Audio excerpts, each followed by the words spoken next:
We're joined right now by Florida's head coach, Todd Golden. Coach, good morning. We'll ask you to make a statement, and then we'll take questions for 30 minutes. Good morning. Great to be here with you all. Just really proud to be here and proud of our group for the way we performed last night and found a way to beat a great Auburn team. Thought we did a great job in the second half, just raising the bar with our toughness, our physicality. Defended really, really well. Won the battle of the boards, which I thought was a big part of that victory. And obviously Walter and his teammates stepped up late, making big-time shots that allowed us to pull out this victory. If you have a question for Coach Golden, please raise your hand. We're going to start with Kevin from Gainesville. Yeah, Kevin Brockway, Gainesville son. Todd, obviously Houston leading the nation in scoring defense or a rugged team. I know you've seen some of those kind of teams in the SEC, particularly a team like Tennessee, but just the challenge of dealing with their physicality and how much have you dived into the film yet in terms of how they play defense and what you guys are going to need to do? Yeah, no, they're the best defensive team in America, and they have just a great identity as a program of just being both physically and mentally tough, and that's something that we've tried to pride ourselves on this year. And Houston, I would say, is a great example of that. And not only this year, but Coach Sampson and his program have done it for a long time now. And talk about resilience and toughness. I feel like they showed that in a big time way last night. I think they were down 14 at one point and down 7 with a minute and a half to go, and just never quit, never gave up, didn't hang their heads, and made some big-time winning plays down the stretch to take that game away from Duke. I think your comparison is right on. I think Tennessee is a very good comparison in terms of just kind of their culture and their identity and their toughness and the way they defend. And, we'll look at that film a little bit for us as a way to attack it a little bit. But, Houston obviously is exceptional, and it's going to be a big challenge for us tomorrow night. Up front on the right side, Myron. Yeah, Myron Metcalf, ESPN. Todd, you see this in the NBA a lot where the best player on the team plays some point guard just because, that helps the offense. For you as an analytics guy, how did you make the decision to move Walter to point guard, and how do you think that has helped this team reach this point today? He did a really nice job for us off the ball last year playing with Zion Poland, being kind of a secondary ball handler, playmaker, and we saw some just really great examples of his ability to make plays out of the ball screen. And, watching him play pickup and pushing the ball in transition, he showed to us and proved to us that, he could do that, become the primary ball handler and lead the team. And, I think he's done an incredible job getting himself in great shape. He works on his game a ton. And having someone that's such an elite threat to score with the ball in his hands at all times obviously makes everybody else so dangerous as well. And, a lot of questions were asked last summer and this fall, if we would have enough ball handling on this team, if we had enough playmaking. And obviously Walter's, quieted those concerns and has led us to the national championship game. Coach to the left side, the gentleman from Orlando. Yeah, Edgar Thompson of the Orlando Sentinel. Todd, it's just looking at the numbers, is it fair to kind of call this a contrast in styles? And also, what do you feel about your team's ability to kind of adapt to the situation and play whatever kind of style it needs to win a game? Yeah, it's funny. Analytically, like us in Houston, on Ken Palm, our efficiency margin is like within 0.1 of each other over 100 possessions. And obviously we're an elite offensive team and a top 10 defensive team. They're a top 10 offensive team and elite defensive team. And so, I do think it's going to be a contrasting little battle that way to see who can, hopefully we can get the game up and down a little bit. They're going to impose their will just as they've done on everybody this year. And we're a pretty tough team also. So, we're going to have to do a better job than we did last night. I thought first half we let Auburn take it to us a little bit. We can't allow that to happen tomorrow night. But they're absolutely an elite team, and the way they guard, they're going to make it really hard on us. I think they'll pressure the ball screen and try to get the ball out of Walt's hands, but they rotate, they're long, and they just play so hard and they're so tough that we're going to have to have great mental and physical toughness for 40 minutes if we want to give ourselves a great chance tomorrow night. Coach, over on the right side, we're going to go fourth row, then fifth row.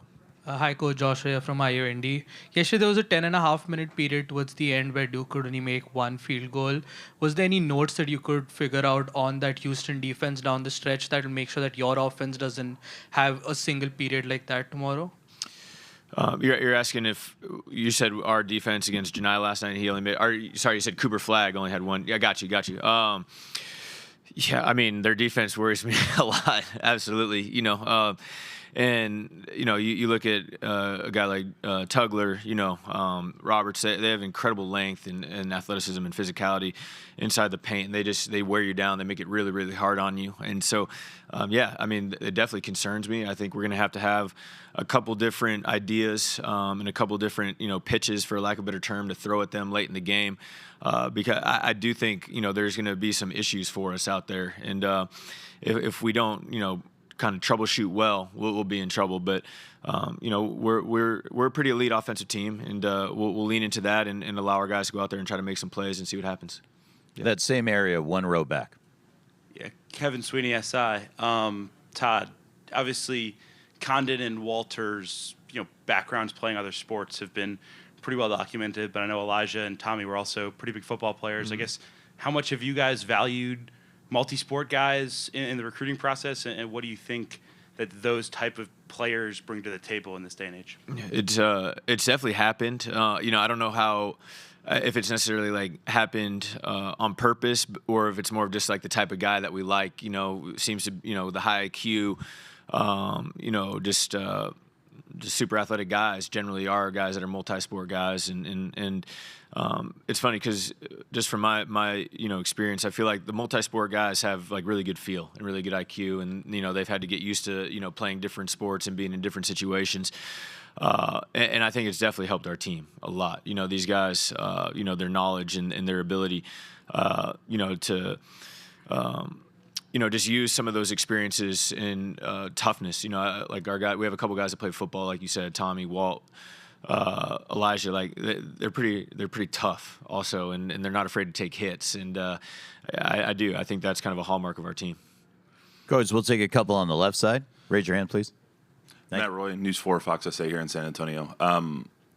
There's a lot of contrasts between your guys' team, but there's also some similarities when it comes to resilience. I think of your UConn game, of your Texas Tech game, them last night, in terms of having to kind of be put away and be killed a couple of times in order for them not to come back. What does that say about your guys' team, and conversely, what does that say about how Coach Sampson coaches the Houston Cougars? Yeah, I think for me, it's really just about the players, like the guys that we have in our program.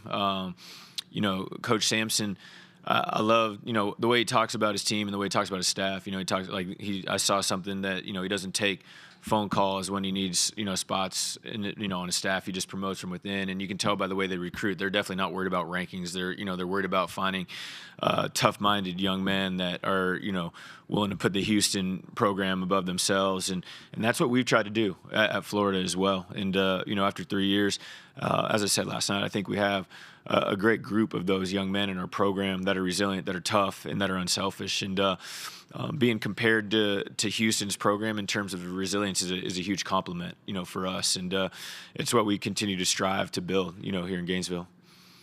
Same area of the room. Isaac Bourne, Mid-Major Madness. Last night you started 3 of your 5 guys. Three of those guys started at other schools. So at Florida, how do you get those guys to buy in, especially with Elijah? This is only his first season in Florida. How do you get them to buy into the culture so quickly to where they look like they've gelled so easily? It's part of the recruiting process. We talk a lot about it. We try to make sure we cross, our T's and dot our I's before they even get to campus, because we don't want to have those issues or run into any problems that way. And so to become a part of our program over these last couple of years, like, you had to buy into what our vision. You had to buy into, putting the program above yourself. And, actually 4 of our starters are transfers, and, Micah is another one that plays for us coming off the bench. And, they're all guys that we brought in. We said, this is how we want to do it. We think you guys can be a huge part of this and really perfect in terms of fitting in with what we want to do. But you have to be unselfish and buy into it. And they all have, from the moment they've gotten to campus, they've allowed us to coach them hard. And, that our team talent is elite, and that's why we're still alive. Coach, we'll go to the center of the room, second row. Nick Mantis, San Antonio, KSAT 12 San Antonio. Coach, when you think you've kind of touched on it there, the toughness and the athleticism of your team, but when you think about playing in the state of Texas against a Houston team, and you were hearing how crazy it was last night, especially with an emotional win like that, how do you help your team stay mentally focused especially when it feels like it's going to be a home game for Houston? Yeah, we can draw a little experience from the SEC tournament championship game. I think we're obviously playing Tennessee in Nashville. I probably took for granted what that environment would be like, and we walked in there and it was 80% Tennessee fans, and I was like, man, we got a road game here to try to win an SEC title. I anticipated being somewhat like that tomorrow as well, and it's just part of what you have to get through to win a national championship. Houston is an amazing team, and they deserve this opportunity. Obviously, they're going to have some great momentum, and they should have a lot of people here tomorrow night. And for us, it allows us to add another chip on our shoulder and try to prove that we belong and that we can win in another hostile environment. But it'll be a bigger challenge because of that. But it's nothing that we haven't seen before this year, and we've been able to fight through it. So I'm hopeful we will as well tomorrow night. Coach, our next question is in the back of the room on the left. Nick Levine, Guardian. Coach, when teams put 2 on the ball against Clayton with the ball screen, which probably Houston, I'm sure you're expecting them to do, what are some things you can do to help him still get quality shots? The key is going to be the other guys stepping up, making enough plays to where they don't feel comfortable doubling them every time, And the great thing for us is our bigs are great decision makers and playmakers in the middle of the floor. You saw it last night with Tommy for a lot of the second half when Auburn was trying to put 2. We could just throw him the ball, and now he's playing 4-on-3, and he's a great decision maker, and we'll live with the results of that. If our bigs are able to hit a couple pick and pop threes in the middle of the floor, I think that'll be really important because, that's something that might take away a little of their aggressiveness in the ball screen coverage. I think he's going to be capable to run around it a little bit and, keep them on their toes in terms of whether he's going to get off of it quick and let somebody else make the play or try to get in the paint. So, it's going to be a challenge. And again, I think the other guys, as we've done all year, are going to have to step up and take advantage of, having 4-on-3 after he uses a ball screen. That same part of the room, left side. Hey, Todd, Noah Ram, Gainesville Sun. Just talk about how contrast, sticking on that theme, you and Kelvin, I think Kelvin was already coaching by the time you were born. Going against a coach like that who has all that experience and has seen it all, what kind of challenges that bring for tomorrow night, especially that he's also coached in now a couple of Final Four games? Yeah, I mean, he's just an amazing coach. That's the biggest challenge. He's done it at an incredibly high level for a long, long time at a lot of different places. And,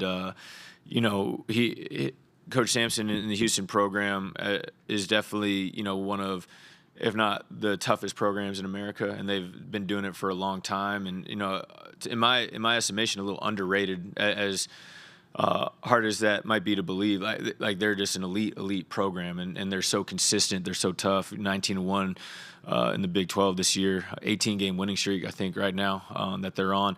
And, it's a huge challenge for us. But for us to continue to put ourselves on the map and continue to get Florida basketball where we want it to be, tomorrow night's a great opportunity. We got 40 minutes for one chance, to win a national championship and, continue to put ourselves in that conversation. But obviously he has a longer resume than I do. He's been at it a little longer than I have, and it's going to be a huge challenge for me, to compete against him tomorrow night.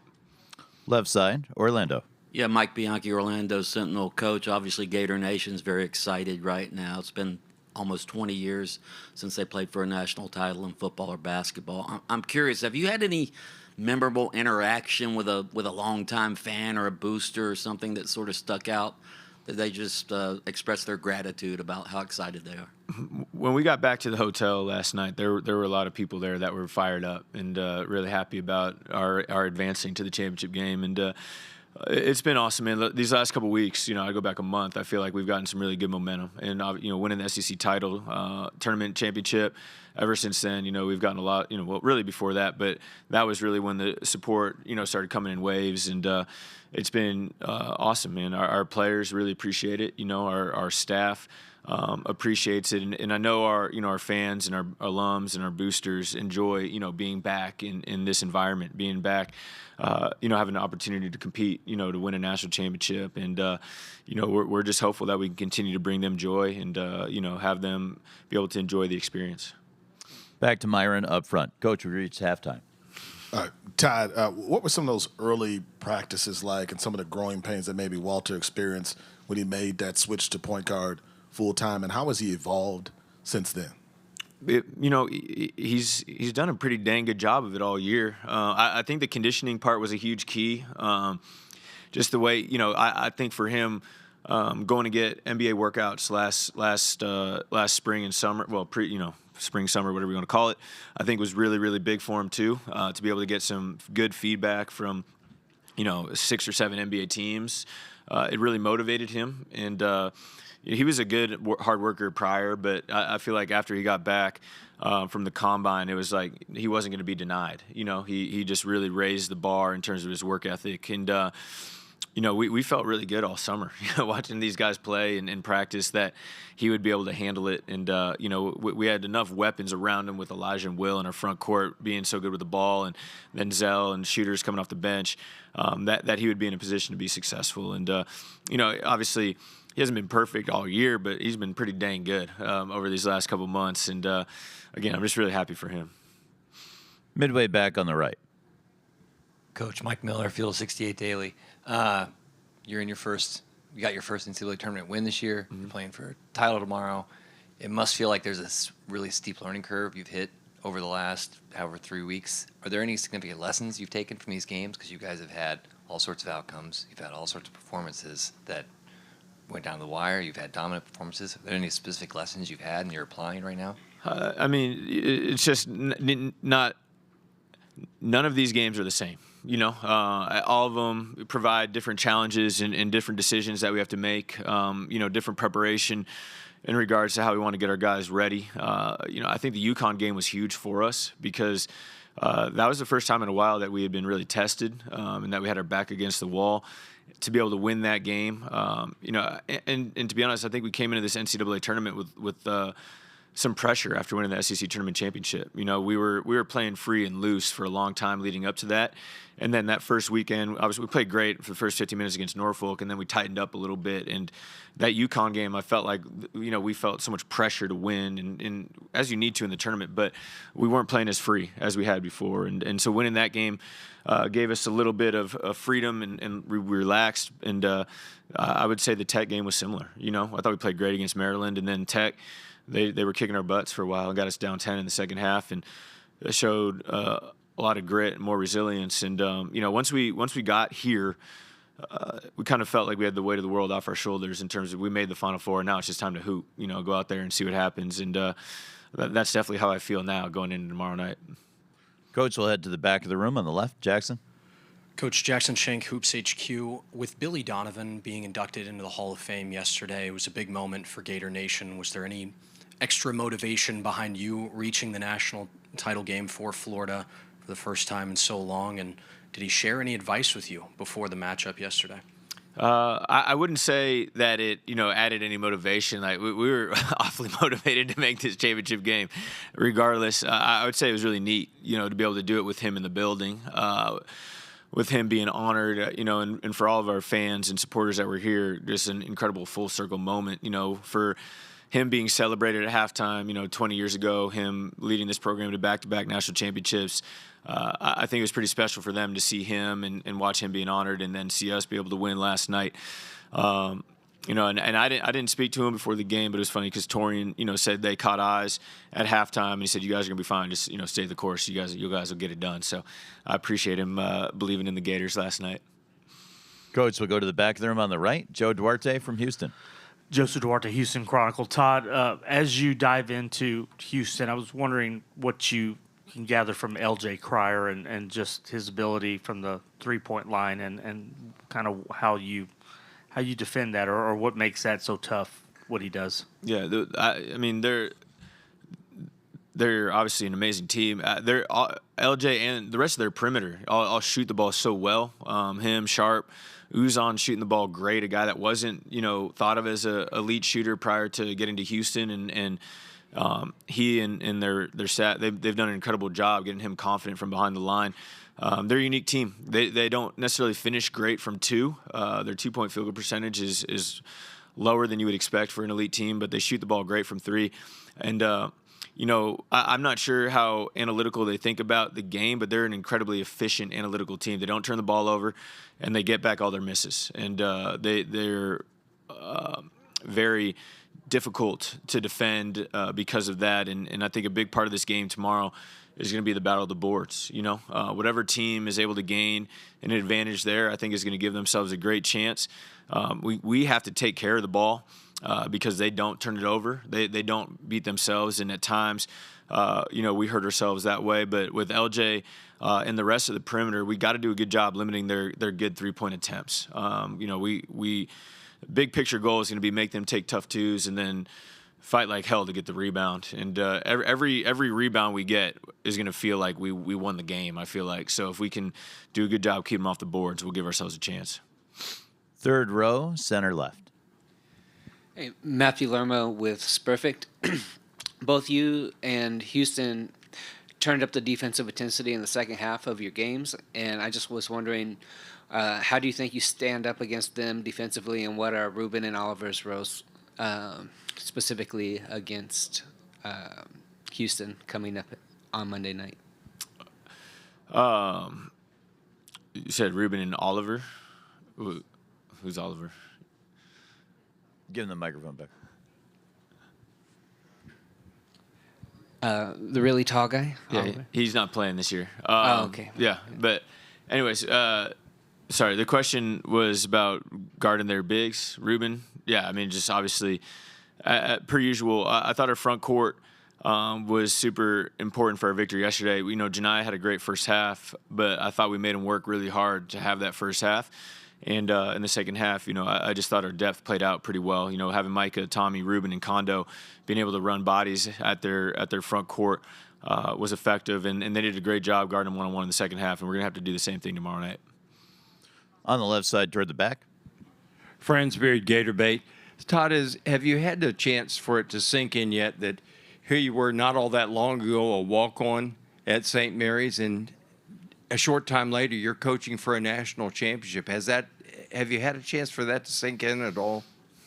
Yeah, I mean it's definitely it's been an awesome journey, man. I've been super fortunate, and I talk about it a lot. I played for a great coach, great coaches at St. Mary's, and Randy Bennett and Kyle Smith, and I feel like those guys gave me my backbone as a basketball player and as a basketball coach, and Coach Kyle Smith and I laugh about it all the time. He talks about if you're able to make it through the St. Mary's program, you kind of get a badge of honor because it's you got to be pretty tough to make it there. And I was there for 5 years with those guys, and the first couple as a walk-on, and earn your stripes that way. But I do think that gave me a great base and foundation. And then obviously working with Bruce, gave me some other great experience. But I've been fortunate to be around great coaches, and I feel like I've learned a lot from those guys, and try to impart some of the wisdom that I learned from them to my players and my staff, and along with those different things, just being myself. And probably happened a little faster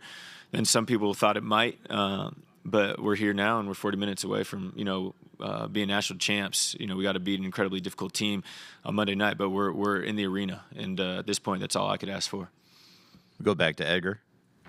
Todd, personally, do you relish going up against guys with so many years of experience? I mean, a lot's been made of your youth. I mean, it was shaping up to be the two youngest coaches going against each other, and now it's you and Kelvin Sampson. Do you relish those opportunities to go against super established Hall of Fame caliber guys? I mean, it's an honor to be able to do it. I'm just happy we're still playing. I don't really necessarily. I mean, obviously we respect everyone that we're playing against. We don't fear people. We respect them, and that goes for the coaches as well. All these guys that we're competing against at this point are either Hall of Fame coaches or potentially on their way to being Hall of Fame coaches, or really really successful head coaches, and the fact that we've been able to compete and stay alive, through 5 games in the tournament, I'm incredibly proud of that. And, this is a great opportunity again for us tomorrow night. Coach Sampson's a Hall of Fame head coach. If we're able to beat them, it'll be a great honor. And, just having the opportunity is something that I don't take for granted. Up front on the left, Aaron. Todd, Aaron Beard with the Associated Press. In recent years, the NCAA has kicked around the idea of a joint Final Four with the men's and women's in the same city. A kind of a big extravaganza of basketball, basically. Now as someone that's experienced, the men's side's biggest stage, I'm curious what your thoughts would be of something like that if it ever came to fruition. I think it could be awesome. I don't have a great answer or understanding of what the logistics of that would look like. I think it might be a little difficult to be able to do that. But, the women's Final Four has been incredibly exciting. I think it'd be pretty neat to be able to bring, the fan bases of both the men's and the women's side together and have an experience like that. There's never too much great basketball that you could have going on, at the same place at the same time, especially, in the collegiate ranks. Up front on the right, back to Myron. Todd, your team has had a bunch of explosive runs, throughout the season, throughout the NCAA tournament. What role do your rim running bigs have in your ability to do that? I'm glad you asked that because it's an incredibly valuable part of what we do. And, we talk about the backcourt a lot, but the just how hard our front court plays, and you talk about the rim running, that's that constant rim pressure that I think wears, bigs down and wears other defenses down. And we occasionally will steal 4 to 6 points a game, just being able to throw ahead and let them finish the basketball. But again, it's a 40-minute game, and our depth, our ability to run guys at our opponents, and just that constant pressure that we put on the rim that makes defenses account, for those bodies, I think is really, really important to the way we play offensively for sure. Left side, just to the right of the aisle. Yeah, Todd. Just wanted to ask again about LJ and just playing for a guy like Scott Drew his first few years at Baylor. How much do you think that helped? Obviously, a championship-winning coach as well. Just getting that experience those first few years and kind of carrying that over to Houston. Yeah, I'd compare it to Elijah. Obviously Elijah didn't win, but making it to the Final Four, playing for a great coach, Dusty May. I got to imagine LJ is similar, for Coach Sampson. I was watching Scott Drew talk about LJ on game day yesterday, and he had great things to say about him, and that he had wished he was still in a Baylor jersey. So that's a pretty big compliment to receive from a coach. But he's an incredible offensive player, and we got to do a really good job on him early and often to give ourselves a great chance tomorrow night. And his experience, I'm sure, is helping them along their journey as well. Coach, 3 minutes left. Let's go to the second row. Nick Mantis, KSAT San Antonio. Coach, you mentioned how this is going to be a battle of the boards and how important rim running bigs are going to be. Is there anything you do in practice that gets your bigs in that mentality? I know it's a famous story that Tom Izzo brought out, football pads. There you go, right. What is it that you do in order to work with your bigs in order to make sure they're ready for the physicality of a game like this against Houston? Yeah, football pads for tomorrow wouldn't be a bad idea, getting ready. We're pretty consistent with that work and the way we watch film. Like, there's a lot of accountability with our rebounding in the way we break down film and show not just our bigs, but our perimeter as well. I think that's going to be really important, our guard rebounding tomorrow night. Just the bar and the way our guys understand, like, if they're not physical and if they don't rebound, there's a couple guys behind them or that are on the bench at that given time that are going to be willing to do it. And so just that kind of constant raising the bar for yourself and your teammate. But we talk about rebounding a lot. We focus on it a lot. And that message will definitely be sent, a lot leading up to this game tomorrow night. On the right side, right of the aisle. Coach, I have 2 quick questions. Luke Taylor, Full Court Network. First question is, how is your staff kind of balanced, still competing in the NCAA tournament, and then the adapting kind of college landscape? And also, what is the song that best describes you? I don't know if I have a great answer for you on the second one, but the first one, we're all in on this team, man. We're just all in on this team. We're obviously keeping track of the portal and what's going on, but we're not out there actively recruiting guys. We'll we'll wait for Tuesday on that. We have a lot of guys in our program that have the ability to come back, and we're going to focus on making sure we get those guys back in our program. And if we miss on some guys because we're still playing, in the championship game, then we'll miss on those guys. But my staff's done a great job of staying focused. I have 2 guys on my staff that have already, accepted head coaching positions at other institutions, and they're grinding to make sure we have every opportunity possible to win this game tomorrow. My staff's been amazing all year that way, and we got 48 more, 24, 36 more hours to do it before those guys can move on and lead their programs. But they've done a great job balancing it. And like I said, we'll attack our roster, as soon as this run's over.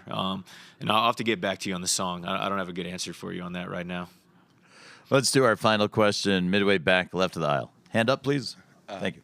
Adi Joseph, CBS Sports. You told my colleague Matt Norlander a couple years ago you didn't want to draft guys. You wanted to sign free agents, as in transfers over recruiting. Your effort was going to be, when you first took over the program, you want to put your effort toward the transfer portal. I'm curious how that's played with your roster building and how guys like Denzel and Thomas and Alex have sort of fit these are the freshmen I want. Yeah. How has that come to be? At that point, when and I'm pretty sure that was when Matt was flying around with us when we were recruiting. We needed an influx of talent in our program and fast, and so we focused that first year, and really after our first year in the portal and making sure that we could kind of get some, for lack of a better term, guys that could help us in the moment moving forward. And with that being said, though, we have done a really nice job of finding the right young guys, to recruit and to bring into our program. We had three guys were committed to Florida when I was fortunate enough to get the job. 2 of them decommitted and left, and Denzel stayed the course. And I remember driving down with Jonathan Sapphire to Orlando to go meet with him, and we were kind of, just thinking about, all right, what are we going to have to do to make sure he stays and wants to be a part of our program. We walked in to his house, sat down with him and his parents, and after a minute, he's like, no, I'm good, man. Like, I want to be a Gator. Like, I'm coming. And we were really excited about his mentality and his willingness to buy into what we wanted to do. And then with Tommy and Kondo, as we had said, we were focused on bringing in some older guys, but both those guys had great attitudes, great work ethics, wanted to be at Florida, and we thought they had really good potential. And high IQ, came from great families, really fit the DNA of what we want our program to be. And Isaiah Brown, who's a freshman for us this year, is another guy that I'd throw in that bucket. I think he's going to be a really, really good player for us. But now we're at the point in our program where we do want to be able to recruit young guys, that are high character kids that, want to be Gators, and regardless of whether they're playing a lot or not as a freshman, want to stick with us. And then retaining is going to be huge, just like last year. We're in this position because we retained Walt, Will, Kondo, Tommy, and Denzel.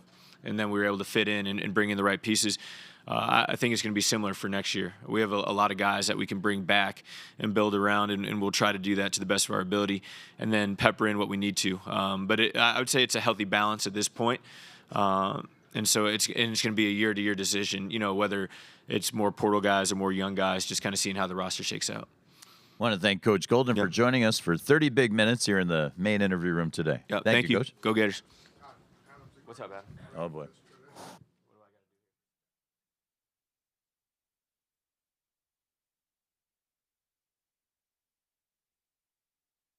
I'll throw it back to you. Easy enough. One more. 2. That was a boner. There you go. We do the third one. The Keem Elijah one's in the next game. All right. That's enough cardio for one day. Elijah Martin and Walter Clayton Jr. join us on the dais next.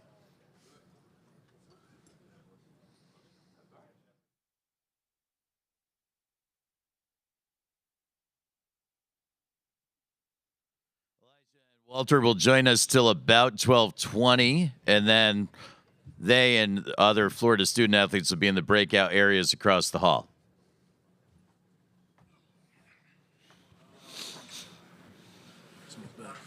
Good afternoon, fellas. We're looking for the first question for Walter or Elijah. If you have a question, raise your hand. We'll send the microphone right over to Myron to get things started. Myron Metcalf, ESPN. Walter, what were those conversations first like with Todd when he was talking to you about moving to point guard full time, and how comfortable were you with that move? He just told me that he was gonna put some trust in me, to have the ball in my hands a little more. Obviously with ZP leaving this past year, and I played point guard in my life before. I've had the ball in my hands, so it was smooth. I was confident, and these guys around me, they helped me be confident in that move also. Next question, one row back. Brett Friedlander, Saturday Down South. Elijah, have you had an opportunity to watch the replay of your dunk or see the still shots, and what was going through your mind when you left the ground there? And then Walter, what was your reaction to it? Yeah, I just seen the replays. I'm getting tagged all across the blogs and stuff like that. So what was going through my mind was just get 2 points, honestly. When I seen him, he was kind of late. Then I had a chance to punch it, and I did it, honestly. So. I've been waiting for him to dunk on somebody all year, so I'm kind of like in the back of everything. I'm like, ooh, yeah, but it looked a lot better in real life, man, in real time. But I don't think the video doing no justice. Up front in the center. Graham Hall, 247 Sports. Much has been made of the assistant coaches that you guys have, but Elijah, I want to ask specifically, how much do you think Victor Lopez has not just helped keep you guys fresh throughout the NCAA tournament, but improve you physically, just given how much of a veteran you are in the college game? Yeah, man, Vic's great at what he do. We enjoy the weight room. We have an unbelievable time in there. It's not torture or anything. It's fun. So, in the way we do it, we get better at it, whatever we do. So, all the way in the back on the left, John, raise your hand. John Clay, Herald leader in Lexington. For both you guys, how do you feel like Coach Golden's analytical approach, heavy on analytics, has made you a better player? Walter first, please, then Elijah. It just kind of gives like a different viewpoint, of the game, of what's a good shot, what's a bad shot, what percentage of the shots are we getting back. So it kind of gave me a different viewpoint, coming here, and definitely enjoy, learning that side of the game.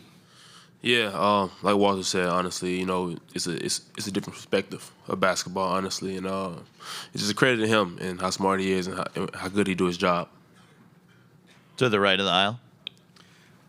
This is for Elijah, no Ram Gainesville son. When Coach was out here, he was talking, kind of comparing LJ Cryer to you, playing for, a great coach, transferring over, having postseason experience. Just talk about how him being in, as a freshman, winning a national title, and then coming to Houston, what difficulties that could provide, knowing that he's kind of seen it all.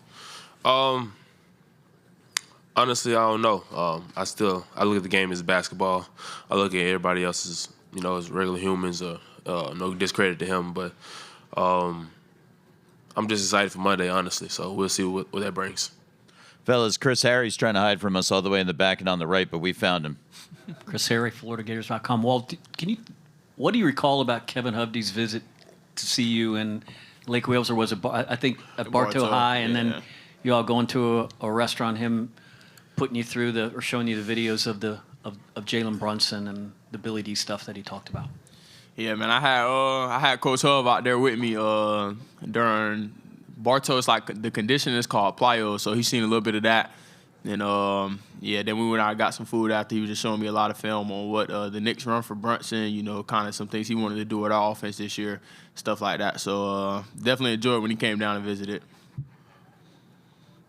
All the way in the back, left side. Matt Roy, News 4 Fox SA here in San Antonio. Guys, the resilience has kind of been the definition of both of your guys' teams, between you guys, UConn, Texas Tech last night, and the Cougars obviously doing what they did. Why is your team so resilient and kind of the unwillingness to lose? Walter, you can take that first. I've been saying it for a while now, just the togetherness of our team, the love we all got for each other. It allows us, not break apart during adversity.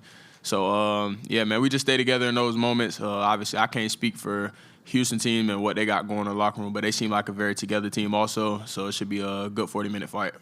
Elijah. I agree. Good answer. Next question is midway up the aisle to the left. We'll take that one in the back. Go ahead. Adi, just CBS Sports. What was it that Todd and his trip to Coach Golden and his trip to New York to recruit you swung you from staying with this is for Walter, swung you from staying with Coach Pitino to go into Florida as Coach Pitino went to St. John's? Like, what was it that won you over in that trip? Just their willingness. I think that kind of showed how bad they wanted me. That was one of the things, and I think it was very smart of them also. Me and my high school coach talked about it after how they kind of got up there right after to see me as soon as I basically left St. John's. It was only a couple hours. They got up there, got to dinner. So, yeah, man, I kind of just was able to spend like 3 hours, reflecting on Florida visit, reflecting on St. John's visit, thinking about some things, thinking about some family stuff also. Then they came up, and I ended up committing that night. Our final question for Walter and Elijah will come on the left side. Orlando. Yeah, Mike Bianchi, Orlando Sentinel, Walt or Elijah. When you guys win these big games and you see the fans just embracing you guys and how much it means to them, what goes through your mind when you see that? It's been a long time since the Gators have played for a national title in basketball or football. Walter first, please.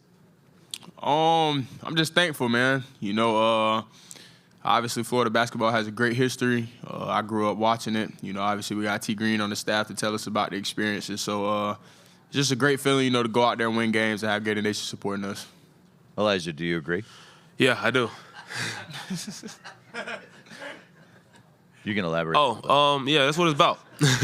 That's what it's about. Just embracing the fans and they're embracing us.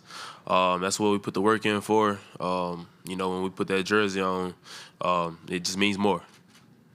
We want to thank Walter and Elijah for joining us here in the main interview room. They're going to head across the hallway with some of their other teammates into the breakout areas. Hope you guys enjoy questions and answers with them as we continue here in San Antonio.